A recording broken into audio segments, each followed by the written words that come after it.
নমস্কার বন্ধুরা, সাতরঙা ডায়েরিতে সবাইকে স্বাগত। আশা করি তোমরা ভীষণ ভীষণ ভালো আছো। আজকে আমি এসেছি এক নতুন ভিডিও নিয়ে, আমাদের উত্তর কলকাতার ভিডিও নিয়ে। যদি আপনি বেনিয়াটলা হয়ে বাগবাজারের টামরের রুট ধরে যান, তাহলে এই মন্দিরটি আপনার ডান দিকে পড়বে এবং শোভাবাজার মেট্রোতে নামেন যদি, এখান থেকে বেশ অনেকটা হাঁটা পথে বা অটো করেও পৌঁছে যেতে পারেন এই মন্দিরে।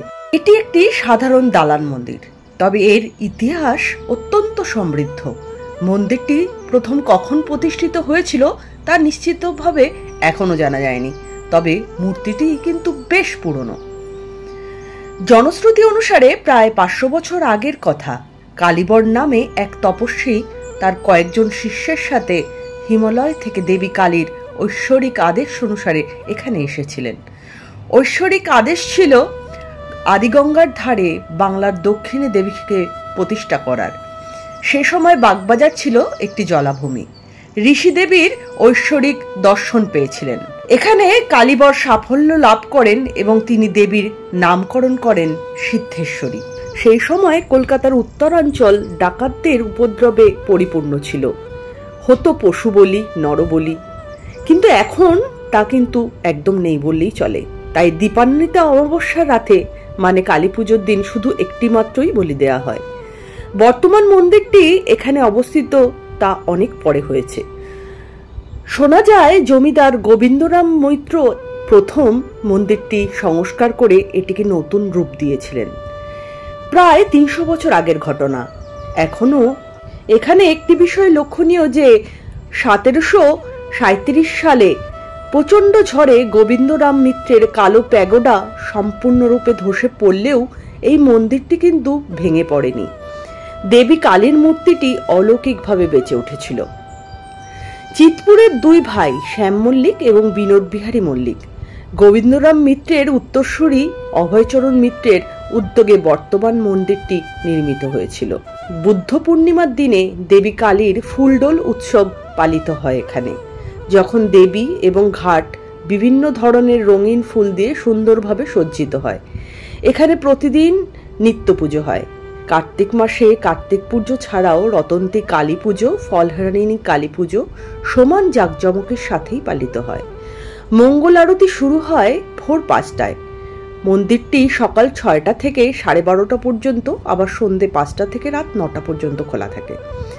এখানে বিকেলে মা সিদ্ধেশ্বরীকে আমিষভোগও নিবেদন করা হয়।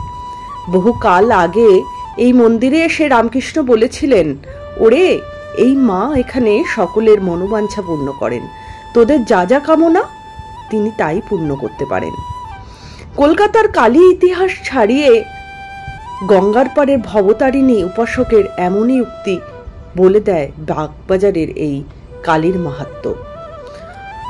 উত্তর কলকাতার কুমারটুলির কাছে রবীন্দ্র সরণিতে রয়েছে সিদ্ধেশ্বরী কালীবাড়ি, যে কালীকে কালীবরের কালী হিসাবেও চেনে অনেকে।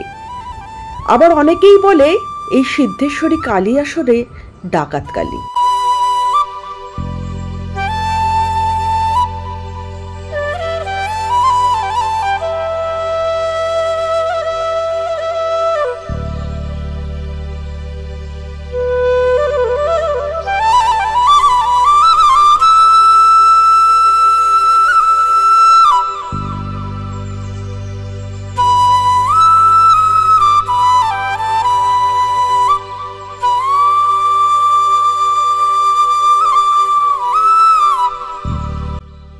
মন্দিরের সামনেই রয়েছে এক হাড়িকাঠ, যা প্রচুর পুরনো এবং প্রচুর নরবলির সাক্ষী।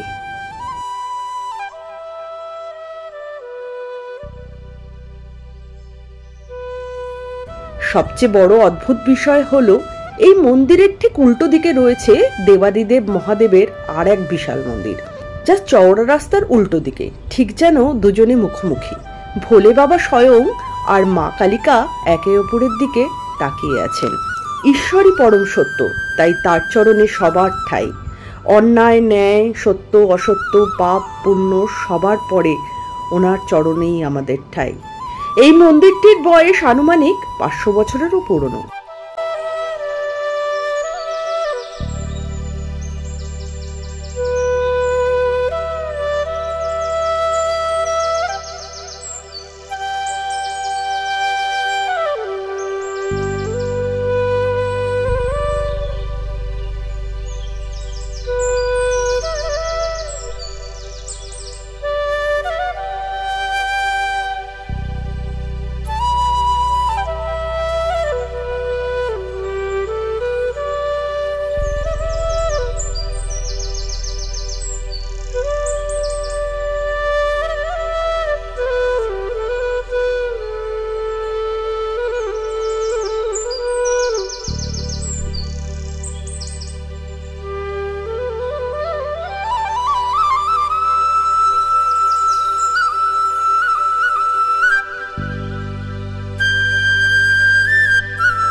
এই রাস্তা দিয়ে নাক বরাবর চললে প্রায় 2-3 মিনিট হাঁটলে পড়বে বাবা পঞ্চাননের মন্দির।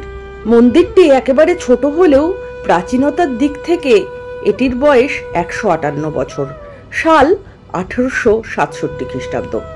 এর থেকে ঠিক উল্টো দিকে পড়বে সাই বাবার একটি মন্দির, 2015-তে এর প্রতিষ্ঠা। বন্ধুরা, সব মিলিয়ে এই বাগবাজার কুমারটুলি মন্দিরের খোঁজ তোমাদের কেমন লাগলো জানাতে কিন্তু ভুলো না। আমি তোমাদের সাথে আছি, পাশে আছি, আর নতুন ভিডিও নিয়ে খুব শিগগিরই আসবো তোমাদের কাছে। ততক্ষণ এই ভিডিও দেখো, ভালো থেকো।